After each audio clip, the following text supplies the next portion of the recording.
Now in this video, I'm going to explain the outside strategy, and there's actually two parts to the outside strategy. One is called the paid media, one is called the free media, and I'll explain what that means. So the outside strategy is when you're trying to shape the views of policymakers, but you're not doing it through persuasion. You're not doing it by talking to them or talking to their staff, but you're trying to shape their views through public pressure. So that's why we call it outside. It's coming from the outside in this case. So one way to do it is through what's called the paid media. That's how communication studies scholars talk about it, the paid media. That's just a fancy way of talking about commercials or advertisements. That's what the paid media is, media that you have to pay for. And so this is one way to put pressure on policymakers by trying to change the public's view on a particular topic in hopes that they'll be motivated to contact their policymakers, their elected officials, and press them to do something or not do something. There's a very famous example of this, is frequently referred to as the Harriet and Louise commercials. And I picked this one because it's kind of an interesting story here. The original Harry and Louise commercials came out in 1993. This is when Bill Clinton was running for president. And part of what Bill Clinton was talking about was doing healthcare reform. In particular, back then, Hillary Clinton, his wife, later Secretary of State, was heading up like a task force that was going to be working on healthcare reform. And so there were groups that came out that were in favor of it and groups that were opposed to it, which was interesting because a lot of it was happening behind closed doors. It was being discussed and negotiated, but interest groups wanted to shape those negotiations. And so again, they put pressure from the outside in on policymakers. So I want to show you the first Harry and Louise commercial. There were a series of them, and so you can get an idea of how they work and what they do. This was covered under our old plan. Oh, yeah, that was a good one, wasn't it? Things are changing, and not all for the better. The government may force us to pick from a few healthcare plans designed by government bureaucrats. Having choices we don't like is no choice at all. They choose. We lose. For reforms that protect what we have, call toll-free. Know the facts. If we let the government choose, we lose. Call today. So back in 1993, Harry and Louise were opposed to healthcare reform.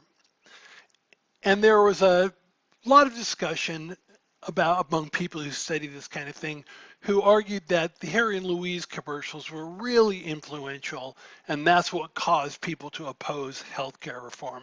Now, if you remember everything that we talked about in the lectures on public opinion and the news media, you probably know that I don't buy that, right?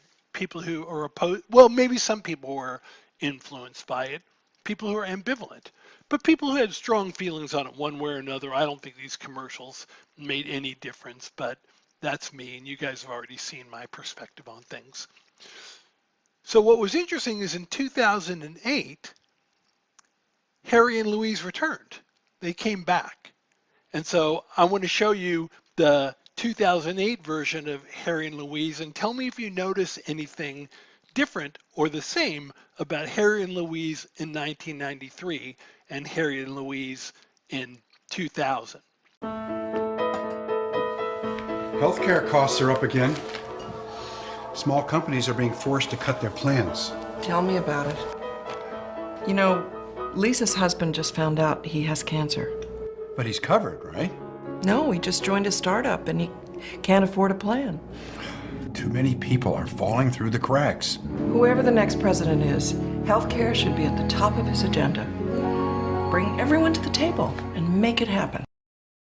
So did you see anything similar and different? So one of the similarities between the Harry and Louise of 1993 and Harry and Louise of 2008, they're the same actors.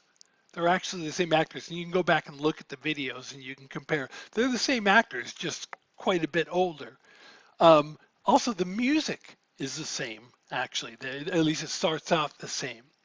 One of the big differences, though, is that in 2008, now Harry and Louise are in favor of healthcare reform. They've switched. Now, maybe that's just because they're older now, and so healthcare is a different thing when you get older, and you'll find that out because it is. So the music's the same, the actors are the same, but they've switched. They've switched on policy. But that's the idea, is to go ahead and try and change the views of the public. So they're appealing to an older audience, trying to get them to support healthcare reform. Now, in this case, if you didn't notice, go back and take a look at the videos. At the very end of the video, one of the things that I think the woman says is, whoever is the next president, healthcare should be on the top of his agenda. Well, at that time, Barack Obama, a Democrat who is in favor of healthcare reform, was running against John McCain, who was not in favor of healthcare reform. And so this is one of the things that interest groups can do. There are certain restrictions on what they can spend their money on, and so they can't necessarily always just say vote for this person, right? But what they can do is they can do ads in favor of a policy. And so that was all these groups. At the end, they list a whole bunch of groups who are in favor of healthcare reform. That was their way of saying vote for Barack Obama without saying vote for Barack Obama. And so they do these things all the time. So I want to talk now about the advantages and the disadvantages of using the paid media. Well, the biggest advantage of the paid media is that you get to control the content, right? If you're doing a commercial, you get to decide who the actors are. You get to decide what the script is going to be. You get to decide where the setting is going to be. Is it going to be inside a nice kitchen? You get to decide what the music is going to be in the background. You get to control everything. So you can completely control your message. The disadvantage is that it's really expensive. Producing those kind of commercials and then running them, especially on a national level, can be very expensive. And so there's a trade-off when you're using the paid media. You get to control the content. That's a good thing. You get to decide what's going to be said, how it's going to be said, the exact terminology. The bad thing is costly. Costly to produce commercials and then costly to run commercials. And so there's the flip side of it.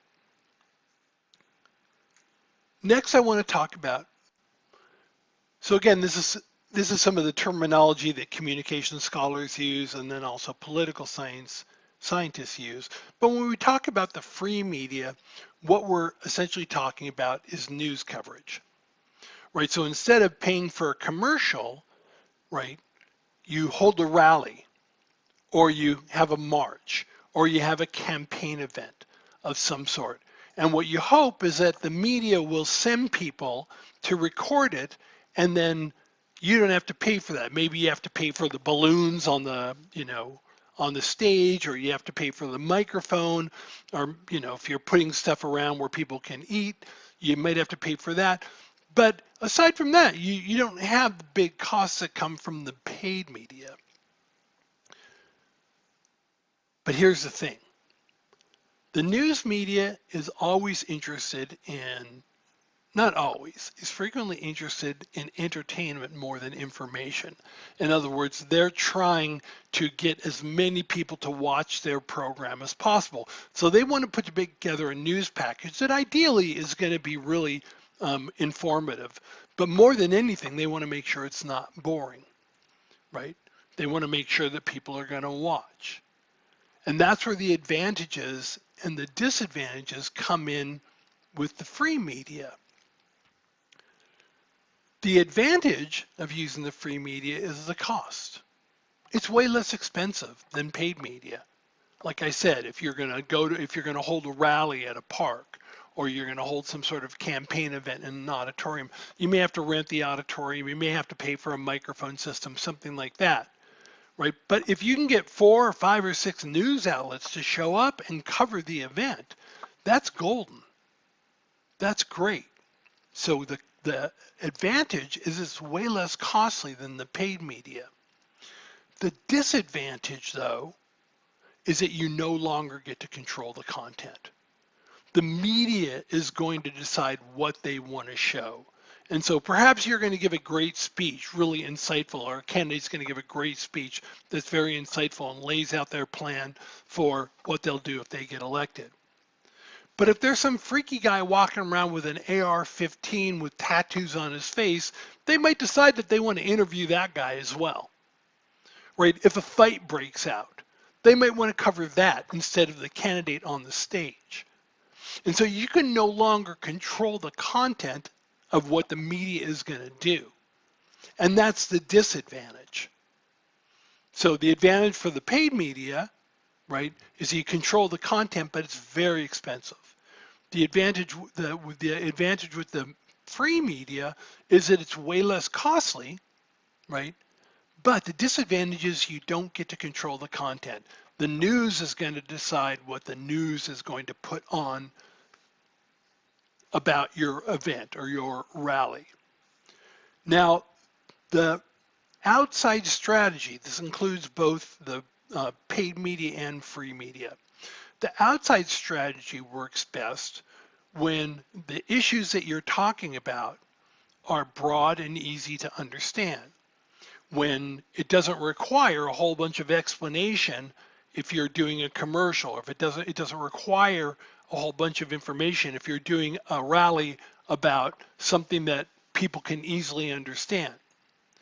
Because in cases like that, where we're talking about broad issues that are relatively easy to understand, either the public is informed, or sometimes I think it's more accurate to say the public sometimes just thinks it's informed. It may not necessarily be, because they may have like a simplistic idea of what the issue is at hand.